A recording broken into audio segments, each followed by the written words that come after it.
Movie came out in 97. I'm 6 years old. I didn't know she died. Oh.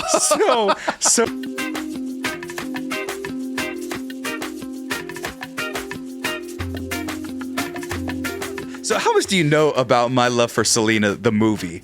I don't. I know a few. It's everybody loves Selena. Of course. You're right. You grow up, especially with us growing up with that movie, they tapped into things that being American and You got Mexican. more Mexican than the Mexicans. You got to be more American than the Americans. It's exhausting. And then you see J-Lo for the first time, and you're just like, oh, shoot. So, like, you have this, like, for me, it was having this music, and then she was finally putting a face to it. Right. And you're putting it in this, like, fun narrative. It's this tragic narrative, so it goes through the whole thing of, like, this uprising star and this tragic end, and so you're, like, invested in that. So that's, like, base level. Right. That's where, like, everybody is. Right. So I don't know what you have more than that. Right. For me, a lot of people do. Oh, so here's the thing. I watched the movie. They showed it to me. Was it in the theater or we rented it? Yeah. We definitely rented it because we didn't go to the theaters to see it. Because in a family of 6 people total, there's a hierarchy of who gets to see what in the movies. Disney movies, we'd all go to. I remember going to Lion King. But also, I was 12 for 16 years, so. That's right. So it didn't fucking matter. And what he means by that is that 12-year-olds got a cheaper ticket. Yeah. And so you were 16 years old, 6 foot tall. This tall. I am 12. I'm 12. Because they don't check ID. I don't got an ID. What are you going to do? Exactly. And they can't just, they're gonna be mean to a 12-year-old tall kid who's already probably getting bullied for being a freaking nature of being tall. So they showed us the movie, and the thing was that movie came out in 97. I'm 6 years old. I didn't know she died. Oh. So like I didn't know the ending. And like so Mom didn't remember. Obviously Grandma Julie loved Selena. She was at the anything for Selena. She was at the cowboy outfit show. Grandma Julie was at that show, I believe. And so she loves Selena. So everybody around me loves Selena. So I'm watching the movie. Little girl like, we belong together. From like beginning to Edward James Olmos. Right. And then I see this. Oh my God. Prime Jennifer Lopez. That would have stopped me. And I'm just like, so I'm 5, 6, I'm 6, 7.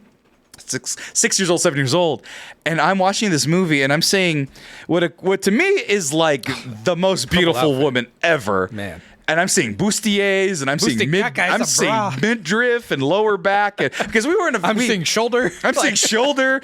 There's a girl eating a whole pizza by herself and hot sauce. I'm seeing all sorts of these things. So it's not like explicitly sexual, but it's definitely like.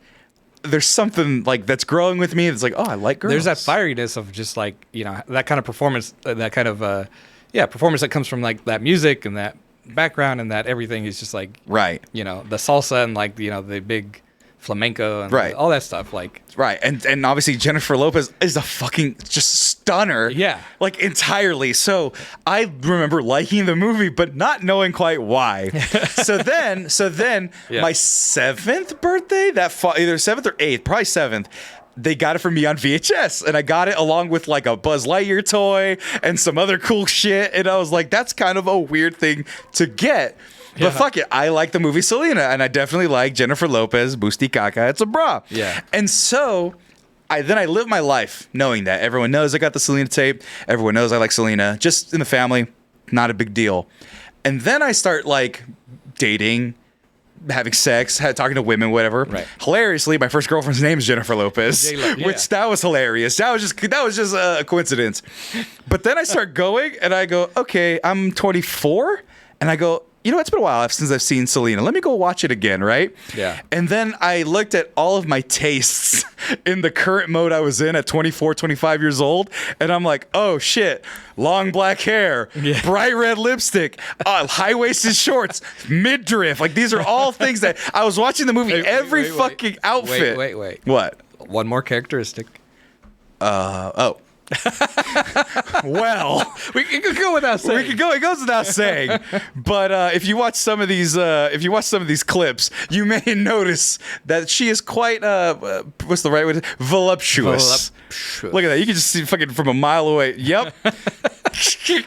I know she's hugging her dad. There's nothing sexual about it, but God, as they would say in the modern vernacular, gyat.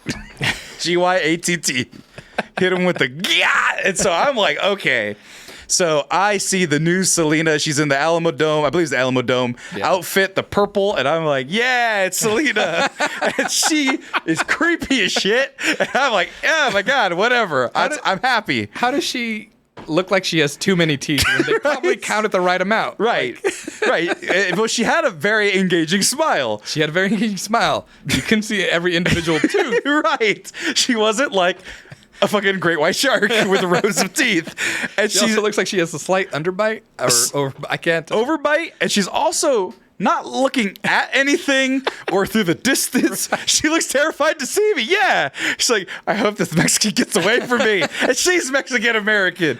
And my favorite part about, real quick, my favorite part about that is that I checked. They didn't align any of the eyes to like line up at any point. So you couldn't look you couldn't go like, if I stand 5 feet here, I could look them in the eyes as if they're looking at me. Right. Their eyes are just like straight dead forward, parallel. Like at nothing. At nothing. You stared down the rock and he was looking through you somehow. So I'm like, hell yeah, Selena. She's very short. And I was like, wow, that's pretty crazy. Yeah. As Selena's that much shorter, I'm leaning over to try to get in the picture. And in case you're wondering, absolutely. Yeah, it was to scale. I'm not going to put that up for much longer. But if you're wondering, to scale. There you go. That's it. That's all you're going to get. You can freeze frame it, put it in the Discord. I don't give a fuck. It's there for the internet. You guys can have it. You do what you will. But yeah, it was... I'll admit this. I put you up to that photo. You put me up to that photo, but I was... let me see if it's accurate. And then I was like, come on, man. You have to commit and make a record of this.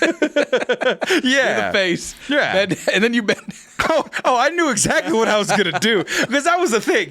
I was like, did they? And I looked like, yes, they did. Yes, they did.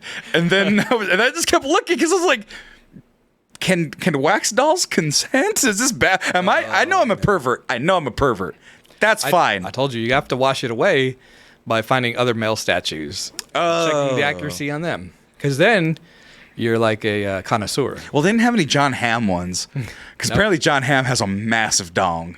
That's like about butt cheeks. Hey, man. Hey, girls looking at boobs too. I don't know. I can't look at vaginas. I can't look at wax. That's weird. Why would they sculpt a camel toe? So I'd have to assume. Hey, look. If a guy is going like, hey, Felix, is there a David Bowie statue? Yeah, he was in fucking Labyrinth. If they his shiny ball, loose knuckle. Not as. If a guy is gonna go into the craft, or woman, or whoever is gonna go into the craft and be like, I'm gonna make wax figures. Mm-hmm. Wax figures. I'm gonna tweezer individual hairs to this wax figures. You don't think they're taking their time and doing the junk? They're not. They're Ken dolled, man. That's another extra thing that they have to spend time on. I'm not saying for the museum. I'm saying on their own.